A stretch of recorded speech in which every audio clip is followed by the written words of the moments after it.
నమస్కారం, welcome to I dream. ధర్మ మార్గం విత్ విజిత కార్యక్రమానికి స్వాగతం.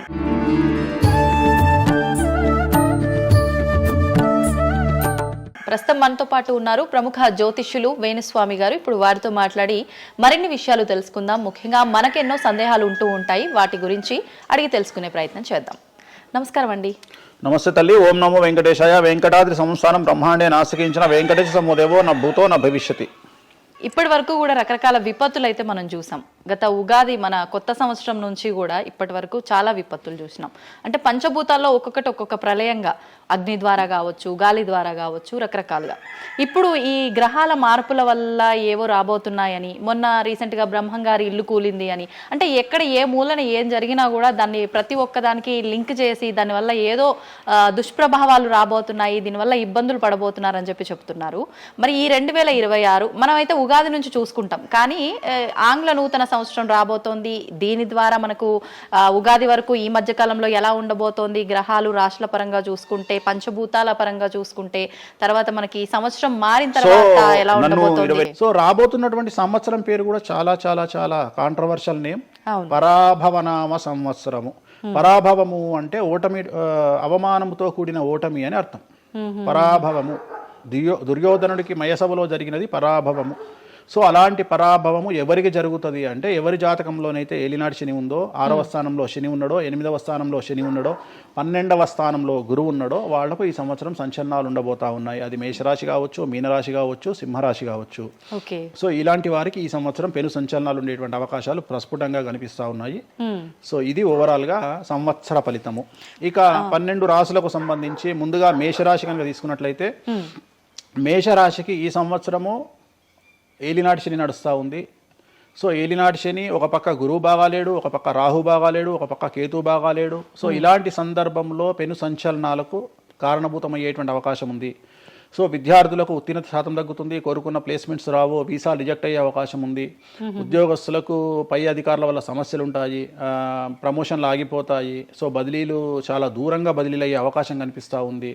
రాజకీయ నాయకులకు ఫెయిల్యూర్స్ కనిపిస్తూ ఉన్నాయి, ఉన్న పదవులు కోల్పోయే అవకాశం కనిపిస్తుంది, ఎన్నికలలో ఓటమి కనిపిస్తూ ఉంది. రైతులకు మొదటి పంట కంటే రెండవ పంట బాగుండే అవకాశం ఉంది. కళాకారులకు, క్రీడాకారులకు అవకాశాలు తగ్గిపోయి ఆదాయం తగ్గిపోయే అవకాశం ఉంది. స్త్రీలకు సంబంధించి భర్తల మధ్యన గొడవలు అయ్యే అవకాశం ఉంది. అలాగే వ్యాపారస్తులకు, బ్యూరోక్రాట్లకు ఈ సంవత్సరం ఏసీబీ, సిబిఐ, సిఐడి లాంటి కేసులు లేదా ఈడీ కేసులు కనిపిస్తూ ఉన్నాయి. ఈ సంవత్సరం ఓవరాల్గా మేషరాశి వాళ్ళని తీసుకుంటే న్యాయపరమైన ఇబ్బందులు, ఆర్థికపరమైన ఇబ్బందులు, ఆరోగ్యపరమైన ఇబ్బందులు, తండ్రికి సంబంధించిన అపమృత్యు గండము, అలాగే న్యాయపరమైన చిక్కులు, వాహన ప్రమాదాలు, భార్యాభర్తల మధ్యన గొడవలు, ఇవన్నీ మేషరాశి వారికి కనిపిస్తూ ఉన్నాయి. మరి ఏం చేసుకోవాలా అంటే, తిరునల్లా శనీశ్వర ఆలయంలో ప్రత్యేకమైన శని పూజ నిర్వహించుకోవడంతో పాటు నలుపు రంగు దుస్తులకు దూరంగా ఉండడము, నలుపు చెప్పులు, నలుపు వాహనాలకు దూరంగా ఉండడము, లెదర్ వస్తువులకు దూరంగా ఉండడము, నలుపు లెదర్ వస్తువులకు దూరంగా ఉండడం వల్ల సమస్యల నుండి గట్టెక్కుతారు. ఏడాదంతా వీటికి దూరంగా ఉండాలి. మరి నెక్స్ట్ వృషభ రాశి. సో వృషభ రాశి వారికి ఈ సంవత్సరం 100కు ఇంచుమించుగా 75% అనుకూలంగా ఉంది. రాహువు, కేతువు, గురువు, శని అనుకూలత కనిపిస్తూ ఉంది. చాలా బాగుండబోతా ఉంది. ఈ సంవత్సరం మే నుండి విపరీతమైన రాజయోగం పట్టబోతా ఉంది. చాలా అనుకూలంగా ఉంది. విద్యార్థులకు ఉత్తీర్ణత శాతం ఉంటుంది. స్త్రీలకు అనుకూలమైన ఫలితాలు ఉంటాయి. స్త్రీలకు మీ ఇంట్లో కమాండింగ్ అంతా మీదే ఉంటుంది. రాజకీయ నాయకులకు ఎన్నికలలో విజయాలు సాధిస్తారు. డబ్బులు ఎక్కువ ఖర్చైనా విజయాలు సాధిస్తారు.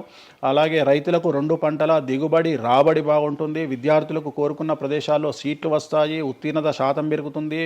అవివాహితులకు వివాహ యోగ సూచనలు కనిపిస్తున్నాయి. సంతానం లేని వారికి సంతాన యోగం కనిపిస్తూ ఉంది. వ్యాపారస్తులకు, అన్ని రంగాల వ్యాపారస్తులకు అనుకూలమైన ఫలితాలు ఉండబోతా ఉన్నాయి. క్రీడాకారులకు, కళాకారులకు అవకాశాలు, ఆదాయము పెరుగుతాయి. ఓవరాల్గా ఈ సంవత్సరం పూర్తి స్థాయిలో మీకు ఎటువంటి సమస్యలు కనిపించడం లేదు. చాలా బాగుంది కాబట్టి మీకు ఎటువంటి రెమెడీస్ అవసరం లేదు. వీలైతే సోమవారం నాడు శివాలయంలో రుద్రాభిషేకాన్ని నిర్వహించుకోండి.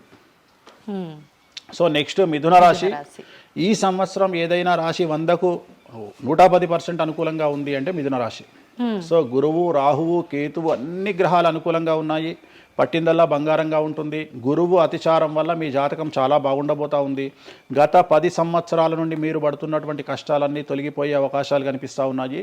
సో కొత్త స్పీడ్తో ముందుకు వెళ్ళండి, కొత్త కొత్త ఆలోచనలు చేయండి, ఎంత గొప్పగా జీవితంలో ముందుకెళ్లాలో ప్లాన్ చేయండి, చాలా గొప్పగా ఆలోచించండి, చిన్నగా ఆలోచన చేయకండి. గురువు విపరీత రాజయోగాన్ని ఇవ్వబోతా ఉన్నాడు. దైవబలం మీకు అనుకూలంగా ఉంది, గురుబలం మీకు అనుకూలంగా ఉంది, శనిబలం మీకు అనుకూలంగా ఉంది. కాబట్టి కొత్త కొత్త వ్యాపారాలు ప్రారంభించండి, విపరీతమైనటువంటి చాలా గొప్పగా కలలు కనండి, ఆ కళలను సాకారం చేసుకునే దిశగా ప్రయాణం చేయండి. విద్యార్థులకు అనుకూలంగా ఉంది, ఉద్యోగస్తులకు అనుకూలంగా ఉంది, వ్యాపారస్తులకు అనుకూలంగా ఉంది, రైతులకు 2 పంటలు అనుకూలంగా ఉంది. సో ప్రతి వాళ్ళు చెరువులు, తర్వాత చేపల చెరువులు, రొయ్యల చెరువులు పండించే వాళ్ళకు అనుకూలంగా ఉంది, పౌల్ట్రీ ఫామ్ వాళ్ళకు అనుకూలంగా ఉంది, రాజకీయ రంగం వారికి అనుకూలంగా ప్రజల్లో మంచి మార్పులు కనిపిస్తూ ఉన్నాయి. స్త్రీలకు మీదే కమాండింగ్గా ఉంటుంది, కుటుంబంలో మీరు ఏం చెప్తే అది జరిగేటువంటి అవకాశాలు కనిపిస్తూ ఉన్నాయి. సో మిథున రాశి వారికి పూర్తి స్థాయిలో అనుకూలంగా ఉంది. ఎటువంటి రెమెడీస్, ఎటువంటి పూజలు అవసరం లేదు. అద్భుతం అయితే వీళ్ళది. నెక్స్ట్ కర్కాటక రాశి. సో నెక్స్ట్ కర్కాటక రాశి. సో కర్కాటక రాశి వారికి కూడా ఇంచుమించు 90% అనుకూలంగా ఉంది. కాకపోతే ఇక్కడ ఉన్న సమస్య ఏంటి అంటే మే వరకు 2026 మే వరకు కొద్దిగా వీళ్ళకు గురువు 12వ ఇంట్లో ఉన్నాడు కాబట్టి కాళ్ళు చేతులు విరిగే అవకాశం ఉంది, దెబ్బలు తగిలించుకునే అవకాశం కనిపిస్తూ ఉంది. జాగ్రత్తగా ఉండండి. సాధ్యమైనంత వరకు yellow colour, lemon yellow colour దుస్తులు ధరించే ప్రయత్నం చేయండి. చాలా అనుకూలంగా ఉండబోతూ ఉంది. రాజకీయ రంగంలో ఉండే వాళ్లకు విపరీతమైనటువంటి విజయాలు సిద్ధిస్తాయి. జనాల్లో అనుకూలమైన వాతావరణం ఉంటుంది. వ్యాపారస్తులకు విశేషించి అనుకూలంగా ఉంటుంది. విద్యార్థులకు అనుకూలంగా ఉంటుంది. అలాగే రైతులకు అనుకూలంగా ఉంటుంది. కళాకారులకు, క్రీడాకారులకు మరీ అనుకూలంగా ఉంటుంది. కాకపోతే ఓవరాల్గా కర్కాటక రాశి వారికి ఈ సంవత్సరం కొద్దిగా శత్రువుల యొక్క బెడద ఒక 10% కనిపిస్తూ ఉంది. కానీ శత్రువులను పట్టించుకోకండి. శని బలం వల్ల వాళ్ళు ఎంత ప్రయత్నాలు చేసినా, రాహు బలం వల్ల వాళ్ళు ఎంత ప్రయత్నాలు చేసినా మిమ్మల్ని ఎవరు ఏమీ చేయలేరు. సో మీరు చేయాల్సింది ప్రతి గురువారం నాడు లెమన్ ఎల్లో దుస్తులు ధరించే ప్రయత్నం చేయండి. అలాగే శ్రీకాళహస్తిలో గురు దక్షిణామూర్తి వద్ద గురువారం నాడు గురుహోరలో గురువుకు అంటే దక్షిణామూర్తికి అష్టోత్తర పూజ చేయించుకోండి. అలాగే పసుపు రంగు పువ్వు ఏదైనా ఉంటే అక్కడ నుండి తెచ్చుకొని ఇంట్లో పెట్టుకోండి. మీకు అనుకూలమైన ఫలితాలు ఉంటాయి. అంటే శని వీళ్ళకి ఫేవర్గా ఉన్నాడు అంటే శని వీళ్ళకి చాలా ఫేవర్గా ఉన్నాడు, రాహు ఫేవర్గా ఉన్నాడు, కేతు ఫేవర్గా ఉన్నాడు, మే నుండి గురువు కూడా ఫేవర్గా ఉంటాడు. అది ఉన్న చిన్న చిన్న ఇబ్బందులకు కూడా ఏమైనా దానాలు అలాంటివి అదే మనం చెప్పిన ఎందుకు గురువు లెమన్ ఎల్లో కలర్ గురువుకు దక్షిణామూర్తి సరిపోతుంది, ఇంకా అవసరం లేదు, దానాలు అవసరం లేదు. మరి తదుపరి రాశి. సో నెక్స్ట్ సింహరాశి. సింహరాశికి ఈ సంవత్సరం అష్టమ శని నడుస్తూ ఉంది. గురువు వ్యతిరేకమైన ఫలితాలు, రాహు కేతువు చాలా నెగిటివ్గా ఉన్నారు. సో ఇంచుమించుగా 4 గ్రహాలు వ్యతిరేకమైన దిశలో ఉన్నాయి. అష్టమ శని అంటే తల్లికి ఆరోగ్యపరమైన ఇబ్బందులు ఉంటాయి, మానసికమైన ఇబ్బందులు ఉంటాయి, శారీరకమైనటువంటి అనారోగ్య సమస్యలు ఉంటాయి, అలాగే ఆర్థికపరమైన ఇబ్బందులు, న్యాయపరమైన చికాకులు ఉంటాయి. జాగ్రత్తగా ఉండండి. నలుపు రంగు దుస్తులకు దూరంగా ఉండండి. విద్యార్థులకు సమస్యలు, ఉద్యోగస్తులకు సమస్యలు, వ్యాపారస్తులకు సమస్యలు, ఈడీ కేసులు, పోలీస్ కేసులు, బ్యూరోక్రాట్స్కు సిబిఐ కేసులు, రైతులకు పంటల దిగుబడిలో నష్టము, కళాకారులకు, క్రీడాకారులకు వాళ్ళ అవకాశాలను ఇతరులు దక్కించుకునేటువంటి అవకాశం కనిపిస్తూ ఉంది. స్త్రీలకు భార్యాభర్తల మధ్యన గొడవలు. సో ఓవరాల్గా సింహరాశి వారికి ఏ రంగంలో వారైనా సమస్యలు కనిపిస్తూ ఉన్నాయి. అష్టమ శని ప్రభావం కనిపిస్తూ ఉంది కాబట్టి నలుపు రంగు దుస్తులకు దూరంగా ఉండండి. తీరు నల్లార్ శనీశ్వర ఆలయంలో ప్రత్యేకమైన శని పూజను నిర్వహించుకోవడం ద్వారా సమస్యల నుండి గట్టెక్కుతారు. ఓకే. సో నెక్స్ట్ కన్యారాశి. ఈ సంవత్సరం కన్యారాశి వారికి ఇంచుమించు 75% అనుకూలంగా ఉండబోతా ఉంది. శని, అలాగే కుజుడు, రాహువు, కేతువు, గురువు అనుకూలతల వల్ల చాలా అనుకూలంగా ఉండబోతా ఉంది. ఒకే ఒక్క సమస్య ఈ సంవత్సరం ఉండేది, భార్యాభర్తల మధ్యన ఈగోలు కానీ క్లాషెస్ కానీ వచ్చే అవకాశం ఉంది. సో కాంప్రమైజ్ అవ్వడానికి ప్రయత్నించండి. భార్య దగ్గర భర్త, భర్త దగ్గర భార్య కాంప్రమైజ్ అవ్వండి. ఈగోలకు పోవద్దు, జెలస్లకు పోవద్దు. ఆర్థికపరమైన అంశాల్లో జాగ్రత్తగా ఉండండి. విద్యార్థులకు అనుకూలత కనిపిస్తూ ఉంది. రాజకీయ నాయకులకు అనుకూలత కనిపిస్తూ ఉంది. వ్యాపారస్తులకు, కళాకారులకు, క్రీడాకారులకు విశేషమైన యోగం లభించబోతూ ఉంది. న్యాయస్థానాల్లో పనిచేసే వాళ్లకు, న్యాయ సంబంధమైన వృత్తిలో ఉండే వాళ్లకు అనుకూలమైన ఫలితాలు ఉండబోతూ ఉన్నాయి. స్త్రీలకు విశేషించి అనుకూలంగా ఉండబోతూ ఉంది. సో ఈ సంవత్సరం కన్యారాశి వారికి పూర్తిగా అనుకూలమైనటువంటి ఫలితాలు కనిపిస్తూ ఉన్నాయి. వీరు చేయాల్సినటువంటి రెమెడీ, సోమవారం నాడు రుద్రాభిషేకాన్ని శివాలయంలో నిర్వహించండి, సమస్యల నుండి గట్టెక్కుతారు. సో నెక్స్ట్ తులారాశి. తులారాశి వారికి 6వ స్థానంలో శని కనిపిస్తూ ఉన్నాడు. కాకపోతే గురువు విపరీత రాజయోగాన్ని ఇవ్వబోతా ఉన్నాడు. వీళ్ళకి గురు బలము మరియు దైవ బలం అనుకూలంగా ఉండడం వల్ల మీ జీవితాన్ని కొత్తగా ప్రొజెక్ట్ చేసుకునేటువంటి అవకాశం మీకు దేవుడు కల్పిస్తూ ఉన్నాడు. ముందుకు వెళ్ళే ప్రయత్నం చేయండి. చాలా కొత్తగా మిమ్మల్ని మీరు ఆవిష్కరించుకునే ప్రయత్నం చేయండి. మిమ్మల్ని మీరు కొత్తగా సమాజానికి చూపించుకోండి. దానివల్ల మీ ఆలోచనలు మార్చుకోండి. చాలా గొప్పగా థింక్ చేయండి, గొప్పగా కలలు కనండి, వాటిని సాకారం చేసుకోండి. గురువు అనుకూలంగా ఉన్నాడు, కాకపోతే కుటుంబంలో పెను సంచలనం జరిగే అవకాశం కనిపిస్తూ ఉంది. 6వ స్థానము భాగ్యానికి మరియు శత్రుత్వానికి కారకుడు కాబట్టి శని వల్ల సంచలనం జరిగే అవకాశం ఉంది. విద్యార్థులు, ఉద్యోగస్తులు, వ్యాపారస్తులు, కళాకారులు, క్రీడాకారులు, రైతులు, అలాగే రాజకీయ నాయకులు ఎవరైనా సరే వాళ్ళ జీవితంలో ఏదో ఒక పెను సంచలనం జరిగే అవకాశం కనిపిస్తూ ఉంది. నలుపు రంగు దుస్తులకు దూరంగా ఉండండి. తిరునల్లార్ శనీశ్వర ఆలయంలో ప్రత్యేకమైన శని పూజ నిర్వహించడం ద్వారా సమస్యల నుండి బయటపడతారు. నెక్స్ట్ వృశ్చిక రాశి వారికి అర్ధాష్టమ శని వెళ్ళిపోయింది. శని గురువులు అనుకూలంగా ఉన్నారు, రాహు కేతువులు అనుకూలంగా ఉన్నారు. కళాకారులు, క్రీడాకారులు, ఉద్యోగస్తులు, విద్యార్థులు, వ్యాపారస్తులు, రైతులు, రాజకీయ నాయకులు, స్త్రీలు, అన్ని రంగాల వారికి పూర్తిగా 100కి 100% అనుకూలంగా ఉన్నటువంటి రాశి వృశ్చిక రాశి. పూర్తి స్థాయిలో విశాఖ 4, అనురాధ 1, 2, 3, 4, జ్యేష్ఠ 1, 2, 3, 4, 9 పాదాల వారికి విశేషించి రాజయోగంగా భావించాల్సి ఉంటుంది. మే వరకు విపరీత రాజయోగం కనిపిస్తూ ఉంది. మే తదుపరి కూడా అనుకూలమైన ఫలితాలను పొందుతారు కాబట్టి వీరికి ఎటువంటి రెమెడీసు, ఎటువంటి పూజలు అవసరం లేదు. చాలా గొప్పగా కళలు కనండి, మీకు ఉన్నటువంటి కళలను సాకారం చేసుకోండి, మీకు ఎటువంటి రెమెడీస్ కూడా అవసరం లేదు.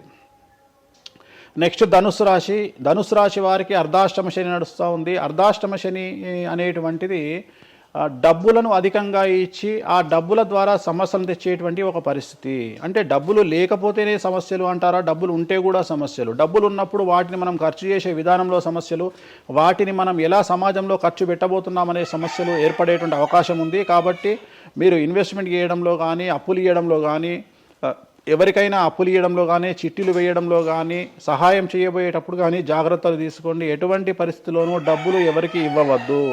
సో ధనుస్సు రాశి వారికి డబ్బు పరంగా సమస్యలు ఏర్పడే అవకాశం ఉంది. రాక డబ్బులు వచ్చినాయి కాబట్టి తీసుకెళ్ళి వేరే వాళ్ళకి ఇచ్చి మోసపోయే అవకాశాలు కనిపిస్తూ ఉన్నాయి. ఈ ఒక్క విషయంలో ధనుసు రాశి వాళ్ళు జాగ్రత్తలు తీసుకుంటే విద్యార్థులకు, ఉద్యోగస్తులకు, కళాకారులకు, క్రీడాకారులకు, రాజకీయ నాయకులకు, స్త్రీలకు, వ్యాపారస్తులకు, రైతులకు, అన్ని రంగాల వారికి ఈ సంవత్సరం అనుకూలంగా ఉంటుంది. ఓన్లీ మీరు చేయాల్సిన రెమెడీ నలుపు రంగు దుస్తులకు దూరంగా ఉండండి. తిరునల్లార్ శనీశ్వర ఆలయంలో ప్రత్యేకమైన శని పూజ నిర్వహించడం ద్వారా సమస్యల నుండి గట్టెక్కుతారు. నెక్స్ట్ మకర రాశి వారికి ఈ సంవత్సరం చాలా అనుకూలంగా ఉంది. ఈ సంవత్సరం అండర్లైన్ చేయాల్సిన విషయం ఏమిటంటే మకర రాశి వారికి భార్యాభర్తల మధ్యన గ్యాప్ ఏర్పడేటువంటి అవకాశం ఉంది. గొడవలు వచ్చే అవకాశం ఉంది. ఈగోస్ వల్ల కానీ వేటి వల్ల అయినా సమస్యలు వచ్చే అవకాశం ఉంది. అది కాకుండా విద్యార్థులకు అనుకూలతలు ఉంటాయి, ఉద్యోగస్తులకు అనుకూలతలు ఉంటాయి, రైతులకు 2 పంటల దిగుబడి రాబడి ఉంటుంది. అలాగే రాజకీయ నాయకులకు సమాజంలో మంచి పేరు ప్రఖ్యాతులతో పాటు పదవులు సిద్ధిస్తాయి. రైతులకు 2 పంటల దిగుబడి రాబడి ఉంటుంది. వ్యాపారస్తులకు రూపాయికి 100 రూపాయల లాభం ఉంటుంది. స్త్రీలకు కోరుకున్నటువంటి ఫలితాలు ఉంటాయి. అన్ని రంగాల వారికి అనుకూలమైన ఫలితాలు మకర రాశి వారికి ఉండబోతా ఉన్నాయి. వీరు సోమవారం నాడు శివాలయంలో రుద్రాభిషేకం నిర్వహించుకున్నట్లయితే సమస్యల నుండి గట్టెక్కుతారు. సో నెక్స్ట్ కుంభరాశి వారికి ఏలినాటి శని చివరి అంకంలో ఉంది. చాలా సమస్యలు కనిపించబోతా ఉన్నాయి. కుటుంబంలో ఎవరిని తీసుకున్నా విద్యార్థులు, ఉద్యోగస్తులు, వ్యాపారస్తులు, కళాకారులు, క్రీడాకారులు, రాజకీయ నాయకులు, స్త్రీలు, ఉద్యోగస్తులు, బ్యూరోక్రాట్లు అందరికీ సమస్యలు ఉన్నాయి. వాహన ప్రమాదాలు, పోలీస్ కేసులు, కోర్టు కేసులు, ఆరోగ్యపరమైన ఇబ్బందులు, మానసికమైన ఇబ్బందులు, స్త్రీలకైతే థైరాయిడ్ సమస్యలు, పీసీఓడి సమస్యలు, గర్భసంచికి సంబంధించిన సమస్యలు, మానసికమైన ఇబ్బందులు బాధించే అవకాశం కనిపిస్తూ ఉంది. జాగ్రత్తగా ఉండండి. నలుపు రంగు దుస్తులకు దూరంగా ఉండండి. శనివార నియమాన్ని పాటించండి. సప్త శనివార వ్రతాన్ని పాటించండి. సప్త శనివార వ్రతం అంటే శనివారం నాడు శ్రీ వెంకటేశ్వర స్వామి వారికి సంబంధించినటువంటి వ్రతము. ఇది పుస్తకం మీకు మార్కెట్లో దొరుకుతుంది, తీసుకొచ్చుకొని 7 వారాల పాటు 7 శనివారాల పాటు చేయండి. సమస్యల నుండి గట్టెక్కుతారు. ఇక చివరిది లాస్ట్ది అనేటువంటిది మీనరాశి వారికి ఈ సంవత్సరం జన్మశని నడుస్తూ ఉంది. జన్మశని చాలా డేంజరస్గా ఉండబోతూ ఉంది. ఏ రంగంలో ఉండే వారికైనా ఈ సంవత్సరం సమస్యలు తప్పవు. ఆర్థికంగా, సామాజికంగా, న్యాయపరంగా, ఆరోగ్యపరంగా, వాహన ప్రమాదాలు అవ్వచ్చు, ఆర్థికపరమైన నష్టాలు అవ్వచ్చు, పోలీస్ కేసులు అవ్వచ్చు, ఇంట్లో తల్లిదండ్రులు ఒకళ్లకు ప్రాణగండాలు అవ్వచ్చు, భార్యాభర్తల మధ్యన గొడవలు అవ్వచ్చు. మరీ ముఖ్యంగా ఈ సంవత్సరం మీనరాశి జాతకులు ఉండేటువంటి ఇళ్లలో మగవాళ్లకు సంపాదన లేకుండా ఖాళీగా ఉండడం వల్ల ఆడవాళ్ళు మాత్రమే సంపాదించి ఆడవాళ్ళ ఉద్యోగంతో డబ్బులు సంపాదించి ఆడవాళ్ళ అంటే భార్యల మీదనో ఆడవాళ్ళ కూతుళ్ళ మీదనో తల్లి మీదనో బ్రతికేటువంటి పరిస్థితి మగవాళ్ళకు ఉండే అవకాశం ఉంది. కాబట్టి ఈగోలను చంపుకోండి. సో ఆడవారి మీద బ్రతకడానికి సిద్ధపడండి, కష్టపడండి, మానసికంగా సంసిద్ధులుగా ఉండండి. అంటే అలాంటి ఒక కండిషన్ ఈ సంవత్సరం ఉండబోతా ఉంది. ఈ ఒక్క సంవత్సరాన్ని కనుక మీరు దాటగలిగితే మీ జీవితంలో మంచి మంచి మంచి పొజిషన్లకు వెళ్తారు. సో నలుపు రంగు దుస్తులకు దూరంగా ఉండండి. రాత్రిపూట ప్రయాణాలు చేయకండి. వాహన ప్రమాదాలు జరిగే అవకాశం కనిపిస్తూ ఉంది. జన సమూహం ఉన్నటువంటి ప్రాంతాలకు వెళ్ళకండి. సో జాగ్రత్తలు తీసుకోండి. నలుపు రంగు దుస్తులకు దూరంగా ఉండండి. తిరునల్లా శనీశ్వర ఆలయంలో ప్రత్యేకమైన శని పూజ నిర్వహించడం ద్వారా సమస్యల నుండి బయటపడతారు. ఇప్పుడు ఈ రాశి ఫలాల్ని ఈ మధ్యకాలంలో చాలా మంది ఫాలో అవుతున్నారండి. ఇది అక్షరం అంటే పేరులో మొదటి అక్షరాన్ని బట్టి ఫాలో అవ్వాలా, లేదంటే డేట్ ఆఫ్ బర్త్ బట్టి వచ్చే రాశిని ఫాలో ఇది పేరులో దాని సంబంధం లేదు. డేట్ ఆఫ్ బర్త్ ప్రకారం చూసుకోవాలి. రెండోది ఇది గోచారం, గ్రహచారం వేరు, గోచారం వేరు. ఇది జస్ట్ గోచారం ప్రకారం ఎలాగైతే మనము సౌరమానం ప్రకారము మనం చూసుకుంటామో అలా ఇది ఓన్లీ చాంద్రమానం ప్రకారము మీ నక్షత్రం ప్రకారం చూసుకోవాల్సిందే. మళ్ళీ వ్యక్తిగతమైన జాతకం వేరు. అంటే ఒక 3-4 రాశులు మినహాయించి అన్ని రాశుల వారికి కొంచెం ఇబ్బందికర పరిస్థితులే ఉన్నాయి. దానికి మీరు చెప్పిన రెమెడీస్ చేసుకుంటే సరిపోతుంది. అసలు నువ్వు జనవరి 1కు ముందు నా దగ్గరికి ఇంటర్వ్యూకి ఎందుకు వచ్చినావు? ఎందుకు రావు? ఉగాది కదా నువ్వు రావాలి. ఉగాదిది సపరేట్, అప్పుడు కొత్త పంచాంగం దృష్ట్యా ఇది సపరేట్. క్వశ్చన్ లేదు. ఎందుకని? తప్పు. దీనికి ఆన్సర్ చెప్పినాకనే ముందరకు పోవాలి మనం. ఉగాది 2026 మార్చి 19 నాడు శ్రీ పరాభవన సంవత్సరం వస్తుంది. దానికి కదా మనం పంచాంగం తీసుకోవాలి. నేను ఎందుకు ముందుగా వచ్చానంటే నేను దానికి ఆన్సర్ చెప్తా. మీరు ఎట్లాగో బిజీ పూజల్లో, మళ్ళీ నాకు అవకాశం దొరుకుతుందో లేదో తెలియదు. కాదు కాంపిటీషన్ జీవితములో నిన్ను నువ్వు నిలబెట్టుకోవడానికి కొత్తదనాన్ని ఎంచుకొని నిన్ను నమ్ముకున్నటువంటి ఓనర్కు నీ పూర్తి కర్త కర్మ క్రియ నీ రిజల్ట్ను ఇవ్వడానికి నువ్వు చేస్తున్నటువంటి ఒక ప్రయత్నం, నిన్ను నువ్వు జనాల్లో కొత్తగా ప్రొజెక్ట్ చేసుకోవడానికి చేస్తున్నటువంటి ప్రయత్నం. అదే ప్రయత్నం వేణుస్వామి చేసిండు కామాఖ్య విషయం. అమ్మా ఇట్లొచ్చారా? అర్థమైందా? కాబట్టి జనాల్లో కొత్తదానంలో కొత్తగా వస్తే నువ్వు గదే యాంకరింగ్ నేర్చుకున్నావు, గాయన గదే అడ్వకేట్ చదువుకుండు, గా టీవీ ఛానల్ అదే చేసింది. మరి గా టీవీ ఛానల్ ఏమో ప్రైమ్ టైమ్ స్లాట్ 2 లక్షలు ఎట్లా పోతుంది? పనికి వాళ్ళ చిన్న ఛానల్ 2000 ఎందుకు పోతుంది అంటే వాళ్ళు కష్టపడడానికి వాళ్ళు చేసిన స్టింగ్ ఆపరేషన్లు కావచ్చు, వాళ్ళు జీవితాన్ని నాశనం చేసిన విధానం కావచ్చు, వాళ్ళకి ఆ పేరు వచ్చింది. సో అట్లనే వేణుస్వామి కష్టపడి ఈ స్థాయికి రావడానికి వేణుస్వామికి అంటూ ఒక బ్రాండ్ ఉన్నది. సో రెండవది, ఇదే సంవత్సరం ఇదే ఛానల్లో 2025 శివ అనే ఒక యాంకర్ కు నేను ఇంటర్వ్యూ ఇచ్చిన. అందులో చాలా విషయాలు చెప్పిన. ఏమేం చెప్పినా, ఈ సంవత్సరము రైలు ప్రమాదాలు ఎక్కువ అని చెప్పిన, విమాన ప్రమాదాలు ఎక్కువ అని చెప్పిన. చెప్పంగా వెనకకించి వచ్చి వీరికి పని పాట లేదు, వీడు పొద్దుగా లేస్తే నెగిటివే మాట్లాడతాడు అని తిట్టిరు నన్ను. మరి అయినప్పుడు ఒక్కడన్నా పెట్టడేంద్రా? పెట్టాలే కదా. ఎందుకు పెట్టారు అంటే చివరికి జ్యోతిష్యం చెప్పుకునే స్వేచ్ఛ కూడా మా బొందకు లేకుండా చేసిరు. జ్యోతిష్యంలో అరే ఇప్పుడు నా సొంత కవిత్వం కాదు, ఎవరిని అడిగినా చెప్తారు. ఈ సంవత్సరం గురువు అధిపతి కమాండర్ కేతువు అన్ని క్లియర్గా ఉన్నాయి. కేతువు అంటే మోక్షకారకుడు, భక్తికారకుడు. ఈ సంవత్సరం 2026లో ఎక్కడైతే జనాలు గుమిగూడు ఉంటారో అక్కడ ప్రాబ్లమ్స్ వస్తాయి. అది రేపు జరగబోయేటువంటి పుష్కరాలు కావచ్చు, రేపు జరగబోయే సమ్మక్క సారక్క పండగ కావచ్చు, లేకపోతే దేవాలయాల్లో ముక్కోటి ఏకాదశి కావచ్చు, ఎక్కడైతే భక్తి భావం ఉంటుందో అక్కడ చాలా పెద్ద పెను ప్రమాదాలు సంచలనాలు జరుగుతాయని శాస్త్రం చెప్తుంది. శాస్త్రం చెప్పినప్పుడు ఆ శాస్త్రాన్ని వేణుస్వామి చెప్తున్నాడు. దీన్ని కూడా తప్పు తీసుకుపోయి వేణుస్వామి ఏలినాడు శని నడుస్తుంది మేషరాశికి, మేషరాశి బాగుండదు అని చెప్పాలి కానీ మేషరాశి సూపర్ స్టార్లు అవుతారని నేనెందుకు చెప్తా అంటే, ఒక చూసినావా వేణుస్వామి మన ఒక ఆమె నేను మీనరాశి బాగాలేదంటే మీనరాశికి బాగాలేదని చెప్తున్నా వేణుస్వామి ఎక్కడ చెప్పాడు వేణుస్వామి అని ఇట్లనే ఊతుంది ఆమె, ఇట్లనే అంటుంది వేణుస్వామి చెప్పిండు అని తిట్టింది. నువ్వు నమ్మవమ్మా, ఆమె అమెరికా నుండి పంచుప్రభాకర్ అని ఒక ఆయన ఉంటాడు, ఆయన తిట్టిండమ్మా ఆ బూతులు భగవంతా నేనైతే తెల్లారి చచ్చిపోతుండే. అంటే వాళ్ళిద్దరికి ఫైటింగ్ జరిగి గదే మీనరాశి అని చెప్తున్నాను నేను. ఆమె మీనరాశి అంట, గదే మీనరాశి అంటున్నాను. అంటే నేను చెప్పేది అదే,